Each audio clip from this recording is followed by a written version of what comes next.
साथियों नमस्कार।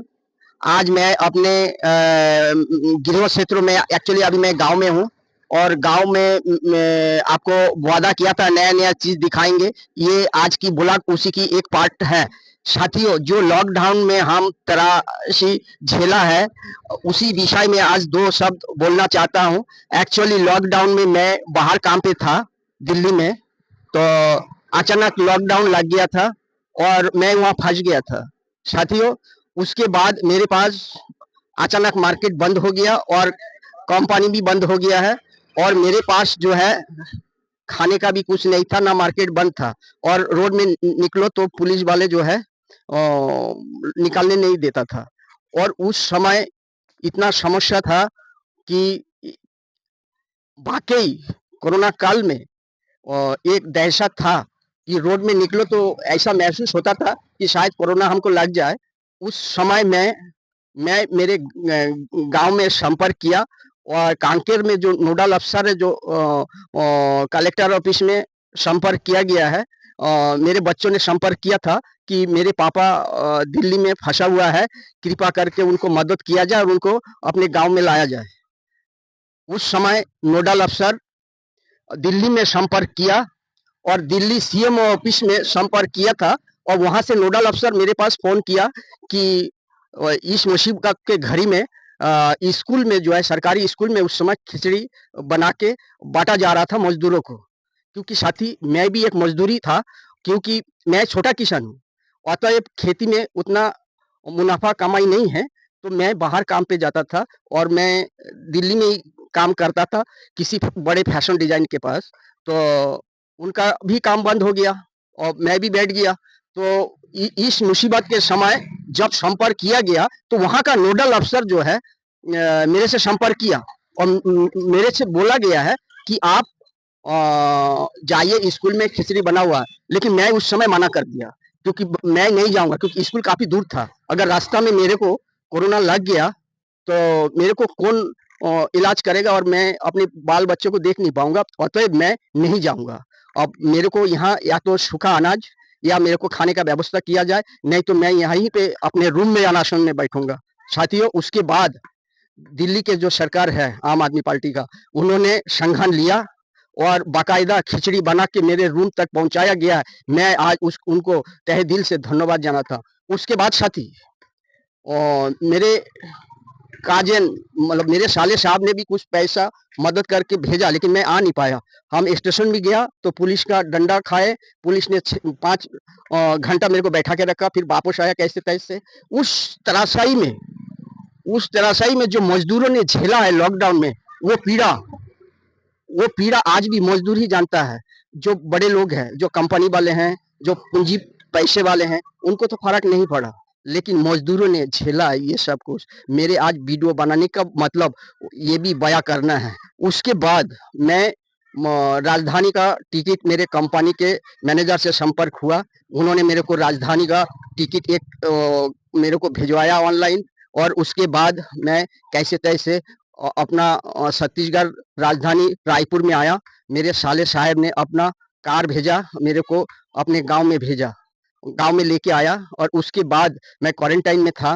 क्वारंटाइन में एक्चुअली किसी कारणवश मेरा राशन कार्ड जो है वो कैंसल हो गया था, लेकिन मेरे पास खाने का एक दाना नहीं था, उधर काम भी नहीं था, कंपनी वाले भी कंपनी बंद हो गया। उस पीरियड में मैं अपने जब क्वारंटाइन से छूटा, तो क्वारंटाइन से मैं निकालना नहीं चाहता था। मैंने सचिव महोदय को, सरपंच को बोला कि मैं घर जाऊँगा नहीं, मेरे पास तो राशन नहीं है, ना राशन कार्ड है। तो उन्होंने बोला आपका राशन का व्यवस्था किया जाएगा। जैसे ही मैं क्वारंटाइन से अपने घर गया, उसके बाद मैं बीवी बच्चों को लेके एसडीएम साहब के पास गया, पखांजूर में जहाँ हमारा तहसील है। एक मैम था एसडीएम उस समय, बड़े अच्छे से हमसे बात किया और उन्होंने आश्वासन दिया कि आपका राशन कार्ड का व्यवस्था करा जाएगा। तत्कालीन जब सचिव था उनको आदेश भी दिया और उस एसडीएम मैम ने मेरे को राशन दिया। उसके बाद मैं घर गया। बाद में बड़े संघर्ष के बाद मेरा राशन कार्ड भी बन गया। साथियों एक चीज और बोलना चाहता हूँ कि जब मुसीबत में घर में कोई आपको मदद करे तो उसको शुक्रिया अदा करना और हम क्योंकि तहे दिल से उनको शुक्रिया करता हूँ। उस पीरियड में मैं इतना मुसीबत में था कि उस समय जो मेरा एक जानकार दोस्त था, उनके पास आया। उन्होंने अपना जीवन यापन करने के लिए जैसे खाने का आइटम बनाता है, पकौड़ा, चिकन पकौड़ा, मूंग की दाल की बड़ा, तो वो मेरा पहला मतलब मूंग की दाल की पकौड़ा बनाना सीखा मेरा गुरुजी चिकन पकौड़ा। मैं आज उन्हीं के दुकान में हूँ। मैं उनको शुक्रिया अदा करना चाहता हूँ और इस वीडियो के माध्यम से उनको मतलब धन्यवाद करने आया हूँ साथियों। और उसके बाद जो है साथियों, जब मैं घर पहुंचा कुछ दिन बाद समस्या इतना घिरा हुआ था कि मैं मनरेगा में भी काम किया और मनरेगा में काम करते करते मैं बीमार पड़ गया। इसी कापसी में जो अस्पताल है सरकारी, जो डिस्पेंसरी है, उसमें मेरा इलाज हुआ, भर्ती भी हुआ। लेकिन यहाँ के डॉक्टर, एक मैम है, बहुत ही अच्छा है, लेकिन उनके पास जो संसाधन था उसी से मेरा इलाज हुआ। लेकिन मेरा हालत बिगड़ता गया और जबकि कोरोना काल था तो मेरी इलाज भी नहीं हो पाया ढंग से, ज़्यादा बिगड़ गया। फिर मैं प्राइवेट में दिखाया, फिर भी काम नहीं हुआ। बाद में मेरे को मेरा ससुराल वाले ने काफ़ी मदद किया और इलाज किया, मैं ठीक हुआ। और आज मैं उन जो पकौड़े वाले गुरुजी है उनसे मिलने आया हूँ। साथियों, हरे कृष्णा, मेरे साथ बने रहे। मैं पूरा आपको दिखाता हूँ उनका दुकान। और ये इनका दुकान ये खरकट्टा जाने के लिए कापसी से ये रोड जाते हैं और हमारे यहाँ एक जलाशय है, उस जलाशय में लोग पिकनिक बनाने आते हैं साथियों। तो ये इनका जो दुकान है मेरे गुरुजी का, ये कापसी में कॉलोनी अस्पताल रोड में पड़ते हैं और ये रोड आपको खैरकट्टा तक जाता है जो पारुलकोट जलाशय के नाम से मशहूर है। आप अगर कभी गांव की तरफ आते हैं और जब आप जलाशय की तरफ जाएंगे तो इस दुकान में अवश्य आके देखिए इनका हाथ का जादू। आज मैं, ये तो मेरा पहला गुरु है ही है। आज मैं, मेरा एक दोस्त का लड़का सैफ है, मैं भी आज जो खाना बनाना थोड़ा बहुत सीखा हूँ, जो वीडियो आपको डालता हूँ, मेरी दो गुरु है अभी, मतलब रेसिपी के मैं सीखा हूँ, आज आपके सामने पेश करता हूँ। और इस दुकान में आप लोग आइए, जरूर आइए, आपको दिखाते हैं इनका मूंग की दाल की बड़ा और रेसिपी। देखिए साथियों,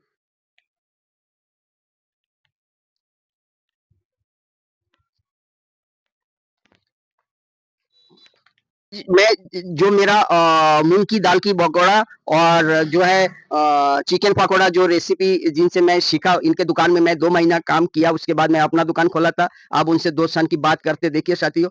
आप जो ये दुकान कर रहे हैं तो आपका घर परिवार इससे चल पाता है? रोजी रोटी थोड़ा बहुत चल पा रहा है, थोड़ा बहुत चल पाता है। तो नहीं होता है, खेती बाड़ी भी करना पड़ता है, नहीं चला। तो आप दुकान बहुत कम खोलते हैं, वो लोगों का शिकायत है, वो दूसरे दुकान में चले जाते हैं, इसमें आपको कुछ कहना है? क्योंकि खेती भी एक अकेला आदमी हूँ, खेती भी देखना पड़ता है, गाय भी है, उसको देखभाल करना पड़ता है, तो हफ्ता में 2-4 दिन होते रहता है, मतलब जो नहीं हो पा रहा है। आपको अगर सरकार से कुछ बोलना हो, कुछ मदद वगैरह आपको मिलते हैं क्या?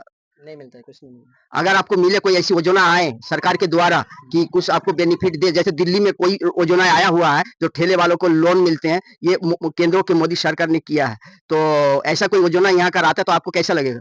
अच्छा लगेगा। तो इसके लिए मांग करना चाहिए आप लोग संगठित होके। तो साथियों, ये था शिशिर कुमार दास। और इनका भी कहना है और इस क्षेत्रों के लोगों को भी कहना है, अगर सरकार योजना बना के कुछ ठेला वाले, रेडी वाले का, छोटे छोटे दुकानदारों का अगर मदद किया जाए तो बहुत ही कारगर साबित होगा साथियों। हरे कृष्णा साथियों, मेरे साथ बने रहिए, मैं आपको ऐसे ही नया नया चीज गाँव में दिखाऊंगा साथियों। साथियों, वीडियो थोड़ा लंबा जरूर है, लेकिन मेरे इस जीवनी जो लॉकडाउन की जो मुसीबत मजदूरी ने झेला साथियों, आज मैं आपके सामने जो बात बता पा रहा हूँ, ऐसे लाखों मजदूर जो अपनी बात रख भी नहीं सकते हैं। सोचिए, उस कोरोना काल में कितने मजदूर भूखे मरे हैं। कोरोना से मजदूर नहीं मरे हैं, मरे हैं तो भूखे मरे, नंगे पैर दौड़ते मरे। उस समय केंद्र सरकार ने थाली बजाया, हमने लाइट जलाया, लेकिन मजदूरों के लिए कुछ मदद हेल्प नहीं किया है सरकार ने। आगे से सरकार को सोचने की जरूरत है। ऐसे कोई अकस्मात प्राकृतिक आपदा आए, उसके लिए सरकार सजग रहे, यही हमारा मांग है सरकार से। हरे कृष्ण साथियों, मेरे ये यूट्यूब चैनल में आइए। मेरे यूट्यूब चैनल का नाम है गौतम कुमार बुलाक, एक किसान की व्यथा। हरे कृष्ण साथियों, लाइक